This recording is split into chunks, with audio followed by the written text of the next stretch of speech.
Hi, എല്ലാവർക്കും വിദ്യാസ് കിച്ചണിലേക്ക് സ്വാഗതം. പിന്നത്തെ നമ്മുടെ റെസിപ്പി എന്ന് പറയുന്നത് കർക്കിടക സ്പെഷ്യലായിട്ടുള്ളൊരു റെസിപ്പിയാണ്. കർക്കിടക കഞ്ഞിയുടെ റെസിപ്പിയാണ്. എല്ലാവർക്കും ഏത് പ്രായത്തിലുള്ളവർക്കും കഴിക്കാൻ പറ്റുന്ന ഒരു റെസിപ്പിയാണ് കേട്ടോ. കുട്ടികൾക്ക് വരെ വളരെ ഇഷ്ടപ്പെടുന്ന ഒരു റെസിപ്പിയാണ്. നടുവേദനയും സന്ധിവേദനയും അതുപോലെ പ്രതിരോധശേഷിയൊക്കെ കൂട്ടാൻ പറ്റുന്ന ഒരു റെസിപ്പിയാണ്. പ്രത്യേകിച്ച് ഇന്നത്തെ കാലത്ത് കുട്ടികൾക്കൊക്കെ ആണെങ്കിലും ഈ സ്കൂൾ ബാഗൊക്കെ തൂക്കിയിട്ട് ബാക്ക് പെയിനൊക്കെ വളരെ അധികം ഉണ്ട്. അപ്പോൾ കുട്ടികൾക്കൊക്കെ ഇഷ്ടപ്പെടുന്ന രീതിയിൽ ഉണ്ടാക്കുന്ന ഒരു കഞ്ഞിയുടെ റെസിപ്പിയാണ്. തീരെയും കയ്പ്പ് രസം ഇല്ലാത്ത രീതിയിലാണ് കേട്ടോ ഇത് ഉണ്ടാക്കുന്നത്. അതുകൊണ്ട് കുട്ടികളൊക്കെ വളരെ പായസമൊക്കെ കുടിക്കുന്ന പോലെ തന്നെ അവർ കുടിച്ചോളും. അപ്പോൾ തീർച്ചയായിട്ടും എല്ലാവരും ഒന്ന് ഇത് ട്രൈ നോക്കൂ. നമുക്ക് റെസിപ്പിയിലോട്ട് പോവാം. അപ്പോൾ ഇതിലേക്കായിട്ട് ഞാനൊരു 1/4 കപ്പിനും ഒരു ടേബിൾ സ്പൂണൊക്കെ താഴെയായിട്ട് ഉലുവ എടുത്തിട്ടുണ്ട്. അപ്പോൾ ഏകദേശം ഒരു 3 ടേബിൾ സ്പൂണോളം വരും കേട്ടോ. സ്പൂൺ കണക്കാണെന്നുണ്ടെങ്കിൽ ഉലുവ ഞാനിവിടെ നന്നായിട്ട് ഒരു 3-4 തവണ നല്ല പോലെ ഒന്ന് വാഷ് ചെയ്ത ശേഷം നമുക്ക് വെള്ളം ഒഴിച്ചിട്ട് ഒരു ഓവർനൈറ്റ് നമുക്കൊന്ന് കുതിരാനായിട്ട് വെക്കണം. ഒരു രാത്രി മുഴുവനോ അല്ലെങ്കിൽ മിനിമം ഒരു 4 മണിക്കൂറെങ്കിലും ഇത് കുതിരാനായിട്ട് മാറ്റി വെക്കണം കേട്ടോ. അപ്പോൾ ഞാൻ നന്നായിട്ടൊന്ന് കഴുകിയ ശേഷം നല്ല വെള്ളം ഒഴിച്ചിട്ട് കുതിരാനായിട്ട് വെച്ചിട്ടുണ്ട്. അപ്പോൾ ഉലുവ നിങ്ങൾക്കൊക്കെ അറിയുന്ന മാതിരി കർക്കിടക മാസം തീരെ ഒഴിവാക്കാൻ പറ്റാത്ത ഒരു ഇതാണ് കേട്ടോ ഉലുവ കൊണ്ടുണ്ടാക്കിയ കഞ്ഞിയും കാര്യങ്ങളൊക്കെ.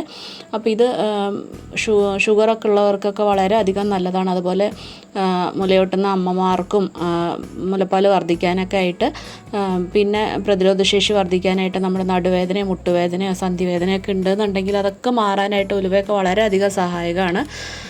അപ്പോൾ ഞാനിവിടെ ഉലുവൊക്കെ വൃത്തിയായി കഴുകി നല്ല വെള്ളം കുറച്ച് ഒഴിച്ചിട്ട്, കുറച്ച് കൂടുതൽ തന്നെ വെള്ളം ഒഴിച്ചിട്ട് ഒരു നൈറ്റ് മുഴുവൻ വെച്ചിട്ടുണ്ടായിരുന്നു.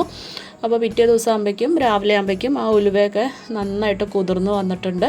അപ്പോൾ ഈ ഒരു വെള്ളം ഇനി കളയാനായിട്ട് പാടില്ല കേട്ടോ. ആ വെള്ളത്തിൽ തന്നെയാണ് നമ്മളിത് വേവിച്ചെടുക്കണം. അപ്പോൾ കുറച്ച് കൂടുതൽ വെള്ളത്തിൽ കുതിരാനിട്ടാലും കുഴപ്പമില്ല. അപ്പോൾ ആ വെള്ളത്തോടെ ഞാനൊരു കുക്കറിലേക്ക് മാറ്റി കൊടുത്തിട്ടുണ്ട്. ഇനി ഇത് കുറച്ചും കൂടി ഞാനിവിടെ ഒരു 1/4 കപ്പും കൂടി വെള്ളം ഞാൻ ഒഴിച്ചു കൊടുത്തിട്ടുണ്ട് കേട്ടോ. അപ്പോൾ കുറച്ച് വെള്ളം ജാസ്തി ആയാലും കുഴപ്പമൊന്നുമില്ല. അപ്പോൾ 1/4 കപ്പും കൂടി ഒഴിച്ചു കൊടുത്ത ശേഷം ഇതൊന്ന് അടച്ചു വെച്ചിട്ട് ഞാനൊരു 3 വിസിൽ ഹൈ ഫ്ലെയിമിൽ തന്നെ വെച്ചിട്ടൊരു 3 വിസിലാണ് കേട്ടോ ഞാനിവിടെ വെക്കുന്നത്. അപ്പോഴേക്കും തന്നെ നമ്മുടെ ഉലുവയൊക്കെ നന്നായിട്ടൊന്ന് വെന്ത് കിട്ടും. അപ്പോൾ ആ ഒരു സമയത്ത് ഇനി നമുക്കിതിലേക്ക് വേണ്ടത് അരിയാണ് കേട്ടോ. ഞാനിവിടെ പച്ചരിയാണ് എടുത്തിട്ടുള്ളത്. അപ്പോൾ ഉണക്കലരി ഉള്ളവർക്ക് ഉണക്കലരി എടുക്കാം, അല്ലെങ്കിൽ നവരരി, അതാണ് ഏറ്റവും നല്ലത്. നവരരി കിട്ടുകയാണെന്നുണ്ടെങ്കിൽ അത് വളരെയധികം ഗുണങ്ങളുള്ളതാണ്. അപ്പോൾ എനിക്കിവിടെ പച്ചരിയാണ് ഇപ്പോൾ അവൈലബിൾ. അപ്പോൾ അതുകൊണ്ടാണ് കേട്ടോ ഞാൻ പച്ചരി എടുത്തിട്ടുള്ളത്. അപ്പോൾ അത് നല്ലപോലെ ഒന്ന് കഴുകിയ ശേഷം അതവിടെ മാറ്റി വയ്ക്കുക. അത് കുതിരാനായിട്ടൊന്നും വെക്കേണ്ട ആവശ്യമില്ല.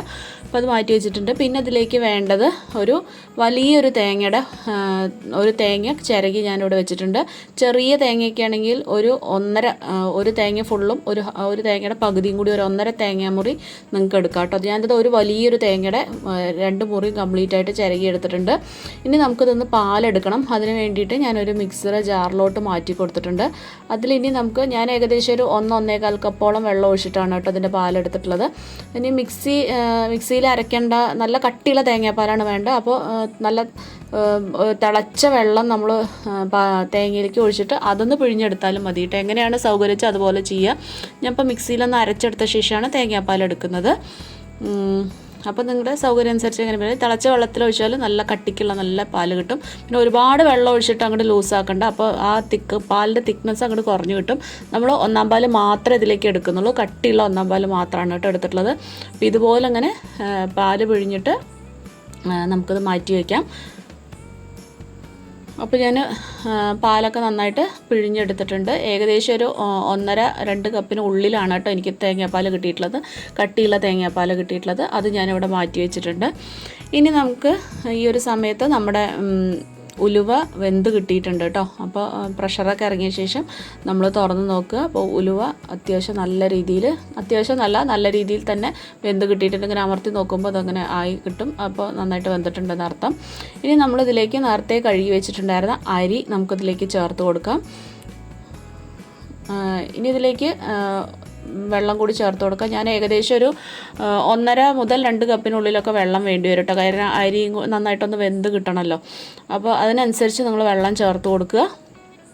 അതും കൂടി ചേർത്ത് കൊടുത്തിട്ട് നന്നായിട്ടൊന്ന് ഇളക്കിയ ശേഷം വീണ്ടും നമ്മളിത് കുക്കർ അടച്ചു വെച്ചിട്ട് ഒരു 4 വിസിലാണ് കേട്ടോ. ഹൈ ഫ്ലെയിമിൽ 4 വിസിലാണ് നമ്മളിത് വേവിച്ചെടുത്തേക്കണം.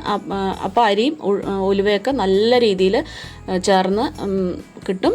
ഇനി ആ ഒരു സമയത്ത് നമുക്കിതിലേക്ക് കുറച്ച് ശർക്കര ആവശ്യമുണ്ട്. അപ്പോൾ ഷുഗറൊക്കെ ഉള്ളവരാണെന്നുണ്ടെങ്കിൽ ഈ ഒരു സ്റ്റെപ്പ് പൂർണ്ണമായിട്ട് അവോയ്ഡ് ചെയ്യുക. ശർക്കരയ്ക്ക് പകരം അവർക്ക് ഉപ്പിട്ടിട്ട് കഞ്ഞി കുടിക്കാം.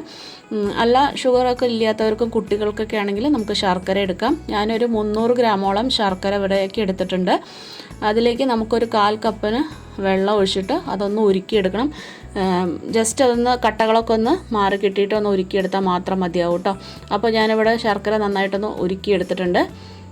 ഇനി ഈ ഒരു സമയത്ത് നമ്മുടെ അരിയൊക്കെ നന്നായിട്ട് വെന്ത് കിട്ടിയിട്ടുണ്ട്.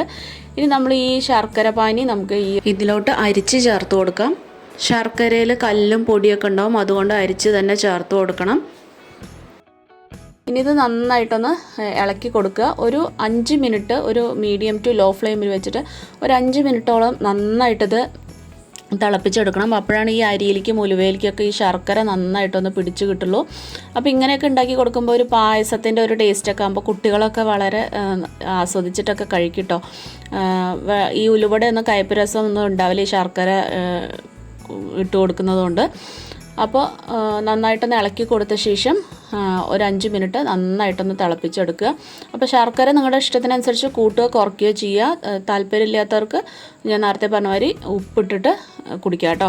അപ്പോൾ ഈ മധുരം ഒന്ന് ബാലൻസ് ചെയ്യാനായിട്ട് ഞാനൊരു 1/4 ടീസ്പൂൺ ഉപ്പും കൂടി ഇട്ട് കൊടുത്തിട്ടുണ്ട്. അതും കൂടി ഇട്ട് കൊടുത്തിട്ട് നന്നായിട്ടൊന്ന് ഇളക്കി കൊടുത്തിട്ടുണ്ട്.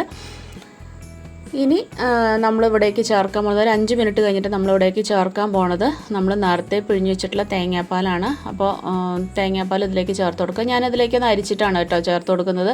കാരണം ചണ്ടിയൊക്കെ ഉണ്ടാവും ആ തേങ്ങയുടെ, അപ്പോൾ അതൊന്നും അതിലേക്ക് പെട്ടാലും കുഴപ്പമൊന്നുമില്ല. പക്ഷെ അത് വേണ്ട വെച്ചിട്ട് തേങ്ങാപ്പാൽ ഞാൻ ചേർത്ത് കൊടുത്തിട്ടുണ്ട്. അപ്പോൾ തേങ്ങാപ്പാൽ കുറച്ച് അധികം ചേർത്ത് കൊടുക്കുമ്പോൾ നല്ലൊരു സ്വാദാണ് കേട്ടോ. നമുക്ക് തേങ്ങാപ്പാലിന് പകരം തേങ്ങ ജസ്റ്റ് മിക്സിയിൽ ഒന്ന് ചതച്ചിട്ട് അങ്ങനെ വേണമെങ്കിലും ചേർത്ത് കൊടുക്കുക. അത് നമ്മുടെ ഇഷ്ടത്തിനനുസരിച്ച് എങ്ങനെയാണ് വേണ്ടത് ചേർത്ത് കൊടുക്കുക. പക്ഷേ തേങ്ങാപ്പാൽ ഒഴിച്ച് കൊടുക്കുമ്പോഴാണ് കൂടുതൽ ടേസ്റ്റ്. കുട്ടികൾക്കൊക്കെ ആണെങ്കിലും കുടിക്കാൻ ഒരു മടി ഉണ്ടാവില്ല. തേങ്ങാപ്പാലിൻ്റെ ഒരു ടേസ്റ്റൊക്കെ വരുമ്പോൾ വളരെ നല്ലതാണ് കേട്ടോ. അപ്പോൾ തേങ്ങാപ്പാൽ ഒഴിച്ചിട്ട് പിന്നെ തിളപ്പിക്കാൻ പാടില്ല. അങ്ങനെ ഇളക്കി ജസ്റ്റ് ഒന്ന് 1-2 മിനിറ്റ് ഒന്ന് ചൂടാക്കി എടുക്കാൻ മാത്രമേ പാടുള്ളൂ. തിളപ്പിച്ച് കഴിഞ്ഞാൽ അത് അങ്ങോട്ട് പിരിഞ്ഞു പോവും. അപ്പോൾ ഇതുപോലെ ഒന്ന് ഇളക്കി ചൂടാക്കി എടുക്കുക. അപ്പോൾ ഫ്ലെയിമൊക്കെ ഓഫ് ചെയ്തിട്ടുണ്ട് കേട്ടോ. ഇനി ഞാനിതിൽ നെയ്യിലേക്ക് കുറച്ച് തേങ്ങാക്കൊത്താണ് കേട്ടോ വറുത്തിടുന്നത്. അപ്പോൾ നമ്മൾ ശരിക്കും കഞ്ഞിയിൽ വറുത്തിടേണ്ടത് ചെറിയ ഉള്ളിയാണ് മൂപ്പിച്ചിടേണ്ടത്. അപ്പോൾ എനിക്കിവിടെ ചെറിയ ഉള്ളി എനിക്ക് കിട്ടാനില്ല, അതുകൊണ്ടാണ് ഞാൻ പിന്നെ കുട്ടികൾക്ക് കൊടുക്കുമ്പോഴും തേങ്ങാക്കൊത്തൊക്കെ വരുമ്പോൾ അതൊരു ടേസ്റ്റ് അല്ലേ. അപ്പോൾ അതുകൊണ്ടാണ് കേട്ടോ ഞാൻ ഇവിടെ തേങ്ങ വറുത്തിടുന്നത്. ശരിക്കും ചെറിയ ഉള്ളിയാണ് കേട്ടോ നമ്മൾ വറുത്തിടേണ്ടത്. അപ്പോൾ ചെറിയ ഉള്ളി ഉള്ളവർ ചെറിയ ഉള്ളി തന്നെ വറുത്തിടാനായിട്ട് നോക്കുക. അല്ലാത്തവർ വേണമെന്നുണ്ടെങ്കിൽ തേങ്ങാക്കൊത്ത് വറുത്തിടുക, ഇല്ല എന്നുണ്ടെങ്കിൽ സ്കിപ്പ് ചെയ്താലും കുഴപ്പമൊന്നുമില്ല. അപ്പോൾ ഈ ഒരു ബ്രൗൺ കളറാവുന്നവരെ ചെറിയ ഉള്ളിയാണെങ്കിലും തേങ്ങാക്കൊത്താണെങ്കിലും ഇതുപോലെ ഒരു ബ്രൗൺ കളറാവുന്നവരെ വറുത്തിട്ട് നമുക്കിതിലോട്ട് കൊട്ടി കൊടുക്കാം. അപ്പോൾ നമ്മുടെ സ്വാദിഷ്ടമായിട്ടുള്ള ഉലുവക്കഞ്ഞി ഇവിടെ റെഡി ആയിട്ടുണ്ട്. അപ്പോൾ കർക്കിടക മാസമൊക്കെ കുട്ടികൾക്ക് നമുക്ക് ഉണ്ടാക്കി കൊടുക്കാൻ പറ്റുന്ന നല്ലൊരു റെസിപ്പിയാണ്. തീർച്ചയായിട്ടും ഉണ്ടാക്കി നോക്കിയിട്ട് നിങ്ങളുടെ ഫീഡ്ബാക്കൊക്കെ ഒന്ന് പറയാനായിട്ട് മറക്കരുത്. ചാനൽ ഇഷ്ടപ്പെട്ട് കഴിഞ്ഞാൽ മറ്റുള്ളവർക്കൊക്കെ ആയിട്ടൊന്ന് ഷെയർ ചെയ്ത് കൊടുക്കാനും സബ്സ്ക്രൈബ് ചെയ്ത് സപ്പോർട്ട് ചെയ്യാനും മറക്കരുത്. അപ്പോൾ വീണ്ടും നമുക്ക് നല്ല റെസിപ്പീസായിട്ട് നമുക്ക് വീണ്ടും കാണാം. Take care. ബൈ.